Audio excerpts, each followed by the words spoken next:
swerve, nah, bitch, I'm boo-boo man. Boo-boo swerve, nah, bitch, I'm boo-boo man. Boo-boo swerve, nah, bitch, I'm boo-boo man. What's going on, YouTube, man? SwerveSkii back with another reaction video, man. I hope all is well. Hope y'all ate today.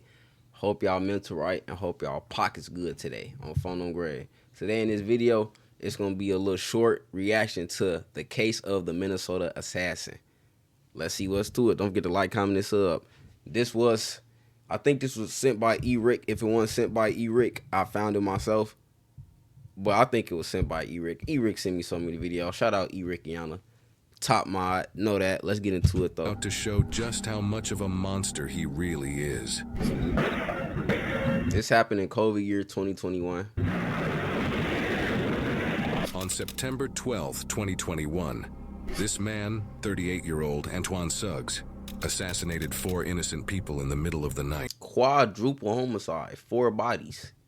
Our small team of investigative reporters has gathered the footage and case details about Antoine and how all 4 murders came to be in order to present the whole story in its entirety for the first time ever. Bodies. This all started very early in the morning, a few days prior, on September 8th. Antoine arrived in Minnesota via airplane from his home state of Arizona, and footage shows that nothing seems to be out of the ordinary. But that changes very soon. Antoine is picked up by an unknown person and leaves the airport with them. A few days later, on September 11th, late at night, Antoine revisits the airport in a new luxury Mercedes SUV. Later investigations report that this car was recently loaned to Antoine. It is unknown whether or not Antoine is connected to a larger organized crime group. While it's a logical hypothesis considering the value of this luxury car Antoine is now driving, we have yet to unfold the full story of this case, as it is only just heating up. We don't know why Antoine revisited the airport, but the surveillance footage gives us a glimpse at his passenger, who bears a striking resemblance to one of his future murder victims, Nitosha Lee Flug Presley. If the passenger is indeed Nitosha, then this was one of the last images showing her alive. According to a complaint filed by an anonymous person, a witness said they saw Antoine and Nitosha taking shots together at a bar just hours after he— Don't tell me he got her drunk and smoked her. Damn. He got her drunk and flatline old left girl. the airport. Damn. Records also show that Nitosha's aunt told investigators that Antoine and Nitosha were romantically involved.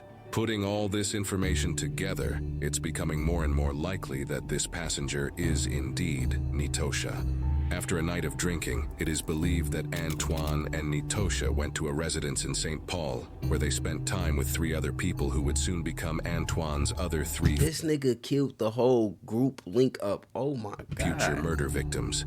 They were Lois Foreman III, Matthew Pettis, and Jasmine Sturm. Just hours later that same night, now the very early morning of September 12th, surveillance footage caught this altercation sometime around 3:30 a.m. in St. Paul, Minnesota.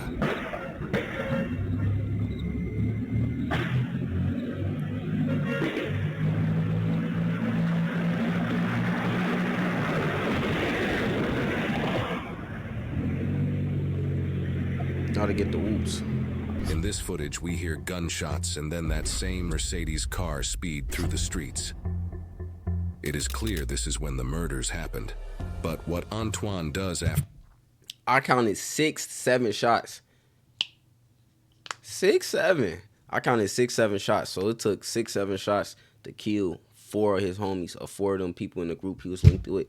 Wow. This is quite shocking. Wow. On the same day around 10 a.m., after driving around for many hours trying to figure out what to do with the dead bodies, Antoine decided that he needed help. Wait, is the dead bodies? Is the dead bodies he got in his ride, or is it? Hold on, I'm confused, bro. He better not be riding around with 4 dead bodies. He better not have 1 passenger in the passenger seat slumped, and then the other 3 in the back dead as shit in his car, and he riding around in it. I hope he ain't doing that. Hiding the bodies. So he makes plans to meet up with his father, 56-year-old Darren Osborne, at a gas station during the day. Antoine's plan was to have his father follow him into western Wisconsin to a cornfield where they would find an inconspicuous place to dump the car with the bodies in it. Bro, he riding around with 4 dead people in this car, with 4 dead bodies. So you saying they all was in the car and you went, turned around, bow, bow, and then you just driving around with them? Oh, you wild as hell. Osborne later told officers that he had no idea at this point there were bodies in Antoine's car. On the way to meet with his father, Antoine stops at a different gas station than the one planned for the meetup spot. In this disturbing surveillance there go a body, that black, somebody slumped out right there. Footage that shows this particular stop. You can even see one of the deceased victims in the passenger seat, limp and showing no signs of life. And while those bodies are in the car, Antoine is inside the gas station, paying for his gas just like it's another normal day.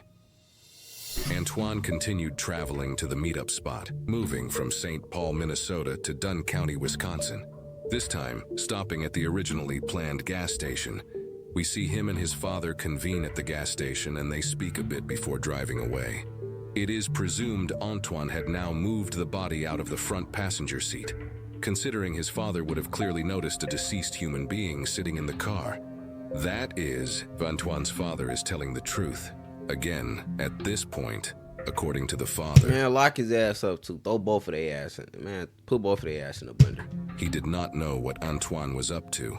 However, it is reported that Antoine allegedly confessed to his father, soon after the meetup, that he had snapped and shot the victims. At this point, it's becoming more and more difficult for Antoine's father to deny his involvement with this situation. Antoine and his father allegedly went on to hide the car with the bodies in it in a cornfield further into Wisconsin. It is reported that a local anonymous farmer found the abandoned Mercedes in a cornfield in Dunn County, Wisconsin. He very quickly reported it to the police. At this time, no one knew of Antoine's or his father's involvement. However, we do have body cam footage that details some of the officers' experiences investigating the car in the cornfield with the deceased victims in it. What they find is extremely brutal. That's where we're gonna go in right here.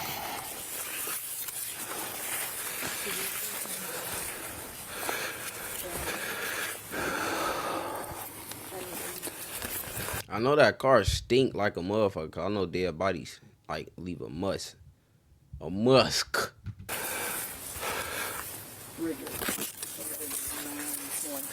we can do something. Why didn't this dumbass burn the car? I would have burnt the car, because can't they find your fingerprints all on the windows, the locks, the steering wheel? I would have burnt that motherfucker. We did open the back door. If you need to open the back door. Do we know if that one in the back on the far right is male or female? Do you know? The one on the far back? The behind the driver? I thought it was a female. So they were stiff when you moved them? Yes. Somebody said? I opened that door. I basically went like this, and it was just, you know, hard, stiff, rigor, whatever you want to call it. Obviously, the male. Bitch, you just touched me with the hand you touched the dead body with, gang. I opened that door. I basically went like this. When you say I basically went like this, boy, I would have. You touched him with that glove. You touched the dead body with the same glove. You just like. We gonna just. And it was just, you know, hard, stiff, rigor, whatever you want to call it. Obviously, the male. We didn't check anything on him. I thought there was like a hole. Looks like there might be blood pooling in his ear, or I thought maybe that was an entry or exit wound. I'm not sure. Thank you, guys. Yep. I ran out. Well, we'll try to get to the actual key story about push button too. The keys, there's no keys in the ignition. A bunch of blood on their shoe. See that? Yeah, it's pooled. Yeah. Definite bullet wound to the right side of the face, right side of the ear. He face shot all 4 of their ass, bro. I know I counted 6-7 shots, but damn, them was all head taps. On him. Face shots. On the male. That's what I thought. These officers are taking careful note of entry and exit wound details for a very important reason. This detail alone is extremely helpful in determining if the murders were committed with intent or in self-defense. I mean, that looks like an entrance wound right there. It didn't look like an exit wound to me. I'm guessing she got shot in the body, though. Yeah, there's blood on her left arm and on her right, and it's old. Watch your right shoulder, man. Yep. Man, these officers woke up this morning, washed their face, brushed their teeth, hopped in the shower, kissed their wife. Feel me? Kiss their wife. They finna go to work. They probably done said goodbye to the kids. The wife go take the kids off to school and she go to work. You going to work. You don't want the Dunkin' Donuts. Your pig ass got you a bacon sandwich, some donuts. Your pig ass like your coffee or whatever. And you come to work and this is the first thing you see. What time it is? 16. Ain't 6. I don't know what time 16 is. But nigga, you aren't expecting to see this shit. And the 4 dead bodies in the field, you was not expecting to see this today on this shift. That's crazy. Oh, what's in the pocket, Dan? There? Dried blood. Yeah. Oh, yeah, it's dripping right now. No, Yeah. Tail. And shot wound to the head. Like, yep. There's the exit wound over here. See on the front seat, Yeah. right below, right where the shoulder rest is, that white stuff, is that brain matter or skull particulates? It's hard to say.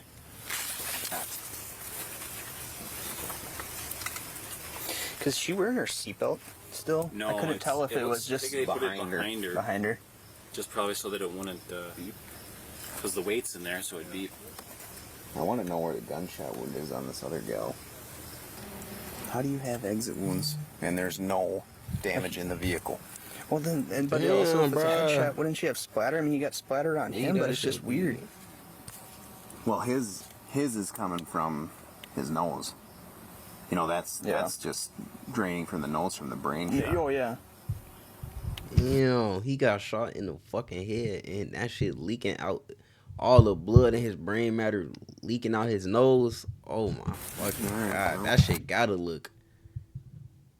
I couldn't be police because the images and the shit I see, that traumatic to me.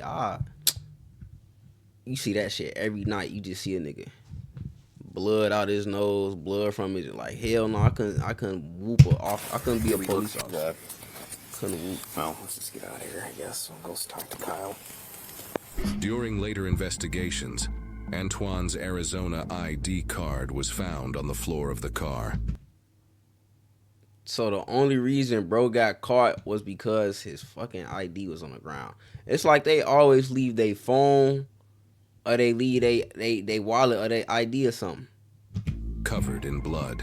This pointed the officers directly to him and later his father as well. As more You could have got away but dropped and left your damn ID. This shit crazy. I done read too many whoops like that.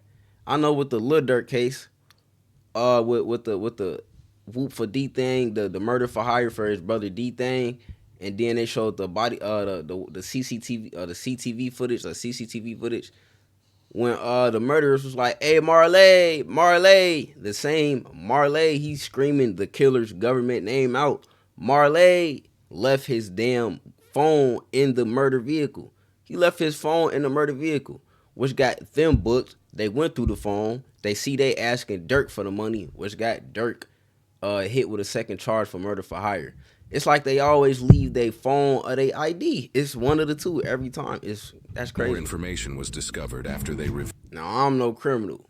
I'm from the burbs, but from what I know, you ain't supposed to bring no phone, no wallet, no ID. You supposed to bring you and your gun. Not even your other niggas to do the shit. You supposed to go alone with you and your Nina, you and your pipe. You know what I'm saying? That's it.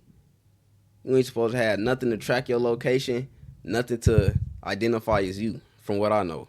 viewed the previously shown surveillance footage. Officers arrested Antoine's father first, and then charged Antoine with 4 counts of hiding a corpse. Antoine, now back in Arizona, turned himself in to the Arizona authorities. Antoine would now be brought back to St. Paul, Minnesota, the city where he committed the murders. This is where his dramatic legal trial would take place.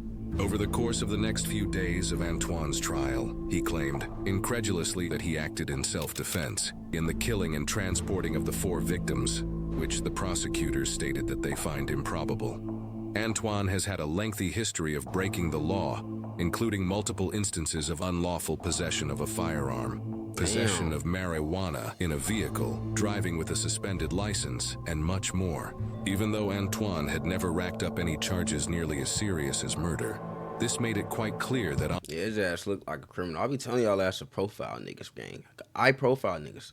Swear to God, profile niggas. Antoine is no stranger to criminal activity. He looked like a fucking thug criminal monkey. During the trial, Antoine never gave any reason other than self-defense. He said the 4 victims were attempting to rob him, claiming, gang, them 2 light-skinned white girls was not trying to rob you, and them 2 square-ass niggas was not trying. That's a whole group of squares. They wasn't trying to rob you, gang. He was the victim in this situation. However, going back to what the police learned about the entry and exit wounds of the bullets in the bodies, it's obvious this is definitely not a case of self-defense.